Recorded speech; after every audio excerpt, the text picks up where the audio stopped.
ठीक है, अभी ठीक मैं है। जी न्यूज पर अगर उन्होंने वैसी कोई बात कही है है उसको दिखाने में कोई हर्ज नहीं, बल्कि पता चलना चाहिए वो भी पूर्व मुख्यमंत्री है, उनके कैसे शब्द थे। आपने कहा एक मुख्यमंत्री के ऊपर इस किस्म के आरोप लगाना, व्यक्तिगत उनकी सेहत के बारे में यूं बातें करना, ये बिहार की जनता का, करोड़ों जनता का अपमान है, बिहार का अपमान है। अरुण कुमार जी। मैं इसीलिए कह रहा हूं कि ये बिहार के 1300 करोड़ 13 करोड़ जनता का ये सचमुच है कि एक व्यक्ति जो बयान दे लोकतंत्र के मंदिर में। अरुण जी, जिस आपकी आवाज नहीं, बयान को लेकर आवाज के ठीक नहीं आ रही है आपकी। मैं मैं आ जाता हूं दोबारा आपके पास। डॉक्टर नवल किशोर कुछ कहना चाह रहे थे, वो कह लें। जी बोलिए डॉक्टर नवल किशोर। देखिए, अरुण जी की या अजय आलोक जी की मजबूरी क्या है कि उनको, अजय आलोक जी को पता है कि भाजपा के पास जो झूठ वो बोलते आ रही थी कि पूरे ओबीसी का हक यादव खा रहे हैं, जातिगत जातिगत सर्वे के बिहार ने दिखा दिया कि वास्तविक स्थिति क्या है, जो संख्या है और उसके हिसाब से हिस्सेदारी एक एक करके दिखा दिया। अब भाजपा बेचैन है। भाजपा को तो उसके दल में पिछले 30 साल में एक ऐसा नेता नहीं पैदा किया जो अध्यक्ष बन पाए। सम्राट चौधरी जिसे वो दिन रात गाली सुनवाते रहती है नीतीश कुमार को, वो जदयू और आरजेडी में रहे हुए हैं। उस तरह के लोग भरे हुए हैं भाजपा में। भाजपा के पास तो अपना कोई नेता ही नहीं है। और जहां तक जो झूठ बोलते रही है, सबका साथ सबका विकास, वो तो पता चल गया इसमें कि आप कौन सा बात कह रहे हैं। और अरुण कुमार जी को ये पता ही नहीं है कि वो उनके साथ रहते हुए उनका दल टूट गया। उनकी हिम्मत नहीं हुई कि वो इसका जवाब दे पाए। नीतीश कुमार ने तो हिम्मत दिखाया, उनको छोड़ के सरकार बनाया और उनके हिसाब को जवाब देते रहे। और जहां तक वही भाजपा है ना, उसका अध्यक्ष जाके भाजपा में बिहार में कहते हैं कि यहाँ पे जितने भी छोटे दल हैं क्षेत्रीय दल को समाप्त करना पड़ेगा। किस मुंह से लोजपा भाजपा के साथ है? ये तो ये कह रहे हैं लोजपा से ये अरुण कुमार जी, अरुण सिंह जी सुनिए। डॉक्टर साहब, इन्होंने तो ये कहा कि एक कोटरी है जो नीतीश कुमार जी को चला रही है, गाइड कर रही है इस वक्त, वो कोटरी चलाती है इस बिहार सरकार को, नीतीश कुमार नहीं। एक जीतन राम मांझी अभी लाइव थे, उन्होंने कहा कि नीतीश कुमार जी ये कमिटमेंट कर चुके हैं लालू यादव जी को कि तेजस्वी यादव को इस साल के अंत तक उनको मुख्यमंत्री बनाना है। मैं पूछ रहा हूं आपसे, क्या बिहार में वाकई में मुख्यमंत्री बदलने वाले हैं? सौरभ जी, सच्चाई तो यह है कि पूरा देश को 2 ही 3 आदमी चला रहे हैं। ये तो पूरा देश जानता है। भाजपा को उसकी चिंता करनी चाहिए ना। बिहार में जो भी हो रहा है कैबिनेट से, जातिगत सर्वे जो हुआ वो तो 9 दल के लोगों ने कैबिनेट में फैसला लेकर किया।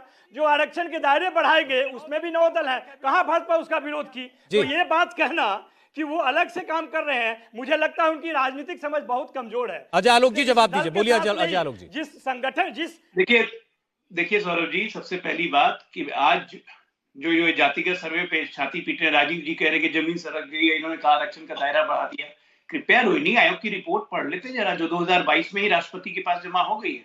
रोहिणी आयोग तो जातिगत सर्वे करवा के आरक्षण की सीमा को 80% तक करने की बात कर रहा था। यही बात भारतीय जनता पार्टी ने सदन में कही कि 75 क्यों किया, 80 कर देते रोहिणी आयोग के अनुशंसा के हिसाब से। दूसरी बात, आपने अपने सफलता के झंडे को खुद ही गाड़ दिए। सेंटर में क्यों नहीं कर रहे हैं? सफलता के झंडे खुद ही गाड़ दिए।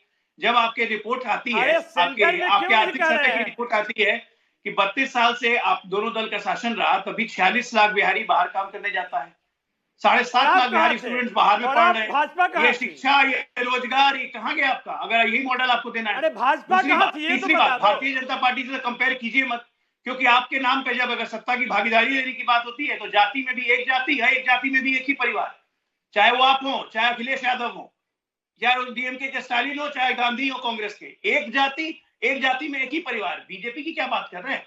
8-8, 9-9 प्रधानमंत्री को मिला के मुख्यमंत्री, उपमुख्यमंत्री, प्रधानमंत्री, हमने अलग अलग जातियों से दे दिए। तीन मुख्यमंत्री दिए, तीनों अलग अलग पिछड़ी जाति से। रघुवर चरित्र जो है, अरे बिहार में 2 अलग अलग जातियों से, तो आपसे यहाँ पे जातियों को आपने आगे कहाँ बढ़ाया? खुद नहीं पता। आपके लिए जाति मतलब एक ही परिवार, जाति मतलब आप लोग के लिए एक ही परिवार, भारतीय जनता पार्टी। अच्छा चलें, ठीक है। नवल किशोर जी, आपने भी, राजीव जी ने भी नाम लिया चूंकि अरुण सिंह जी का, फिर बार बात करने की कोशिश करता हूं, उनके नेटवर्क में कुछ कमजोरी थी। एक बस 10 सेकेंड। अच्छा बोलिए 10 सेकेंड। मैं अजय आलोक जी से पूछना चाहता हूं कि सच्चाई क्या है। मोदी जी कहते हैं कि इस देश में गरीब और अमीर ही जाति है, 2 ही जाति है। भाजपा जो बिहार का है वो कहता है कि जातिगत सर्वे होना चाहिए, जातिगत आधार पर आरक्षण का दायरा बढ़ाना चाहिए। ये झूठ कौन बोल रहा है? और दिमाग किसका खराब है? डॉक्टर को किसकी जरूरत है? अब बताइए इस बात को। ऐसा है, जब मोदी जी कहते हैं कि 2 ही जाति होती है, गरीब और अमीर, तो उसमें पूरे देश को लेते हैं। आपकी तरह एक बात बताइए, तो लालू यादव गरीब है? अगर पिछड़ी जाति का पैमाना लिया जाए तो लालू यादव गरीब है? ओबीसी उनसे बड़ा सामान, उनसे बड़ा बिहार में कोई सामान है? 2014 में उनसे ज्यादा बिहार में कोई सामान है? उन्होंने क्यों कहा कि मैं ओबीसी का देश में एक हूं? ही आज जाति क्यों है, कहते हैं कि गरीब ओबीसी की के जाति। हैं? आप क्यों गरीब और कहते हैं अमीर कि की जाति। राष्ट्रपति अगर को इतनी बनाया, बात छोटी सी हमने बात दलित किसी को के बनाया, समझ में नहीं हमने आती है, आदिवासी को तो उसके बनाया, दिमाग का मैं आप क्या क्यों करूं? कहते हैं कि जो हमारे कैबिनेट में है उसमें 35 अरे आपके कैबिनेट ने, आप आपके क्यों कैबिनेट कहते ने हैं कुछ किया कि है कि ओबीसी नहीं के नवल जी? 85 सांसद है? 60% तो पहले आरक्षण था, 15% तो आप बढ़ाया। खुद बोलते आप ही हैं, बताइए 15% आप बढ़ा के क्या क्या बात होगा? करेंगे? आपको मालूम नहीं जातियों है? को चिन्हित तो कर्पूरी किया नहीं। ठाकुर ने जब आरक्षण दिया था 77 में, जातियां तो हैं, वो मात्र कौन 300 लोग जाति थे का लाभ ले जो रही बोल थी। रहे 300 थे जातियों का क्या आरक्षण होगा? नीति कहाँ से आई? 300 कर्पूरी जातियों का क्या होगा? एक-एक करके, नवल जी, वो आप जैसे लोग थे। एक-एक करके, अजय आलोक जी, नवल किशोर जी, देखिए आपने कहा 10 सेकंड मुझे दीजिए, आप मुझे लगता है आप ज्यादा ही आपने अरे उससे वो बात आप कर ली। जैसे लोग थे जो अंदर से कुछ और, एक बार बाहर से अरुण कुछ कुमार और जी के है। पास मैं चाहता हूं अंदर उनकी अंदर बात चोरी एक बार आ करते जाए हैं और हमारे बाहर सामने। से